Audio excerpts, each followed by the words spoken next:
L'11ª del campionato di promozione mette di fronte il Ventimiglia, primatista in fatto di pareggi ben 6 finora, e la Sampierdarenese che invece non ha mai pareggiato in questa stagione. Gli ospiti si presentano in frontiera forti del secondo posto in classifica e sono ben motivati a mantenerlo, mentre il Ventimiglia, decisamente in ascesa nell'ultimo periodo, cerca una vittoria di prestigio per rilanciarsi in classifica. La gara si sblocca al minuto 12 quando Rea crossa per gamba corta, che di testa non trova il pallone ma inganna il proprio marcatore, che devia nella propria rete il pallone del vantaggio Granata. Il Ventimiglia continua a premere e al 24esimo l'occasione per raddoppiare, una conclusione di Bastita viene respinta col braccio da un difensore per il signor Bergozzi. A calcio di rigore si incarica del tiro Sparma, che però centra la traversa. Sul proseguo dell'azione la palla termina in angolo e dal corner scaturisce il gol del raddoppio grazie allo stesso Sparma. Bravo quindi a farsi perdonare l'errore di un minuto prima. 4 minuti dopo anche la Samp reclama un penalty per un intervento del portiere Derbacche, che per respingere un tiro di testore travolge Bruni, ma secondo il signor Bergozzi non ci sono gli estremi per il rigore. Prima dell'intervallo la Samp riduce le distanze con Ferrante, bravo a centrare la porta con un gran tiro da posizione piuttosto decentrata.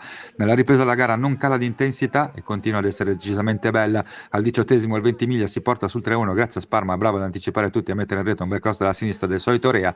5 minuti dopo la Samp centra la traversa con una conclusione dalla distanza e al 31esimo riduce di nuovo le distanze con Ferrante, che dopo un bel controllo con un tocco batte a Derbacche per la seconda volta. Al minuto 36 gli ospiti avrebbero la palla del pareggio, ma Bruni da ottima posizione conclude a lato e nel recupero, con la Samp protesa in avanti alla ricerca del pareggio, il Ventimiglia segna il gol del 4-2 a Diego. È bravo a rubare palle e a percorrere tutta la fascia sinistra del campo, poi mette al centro un pallone che Sparma riesce a trasformare in gol prima di arrendersi ai crampi. La partita si chiude qui con la tripletta di Sparma, già quota 9 nella classifica cannonieri. La Sampierdarenese deve cedere il secondo posto al Pontelungo, mentre il Ventimiglia pian piano si avvicina alla zona playoff.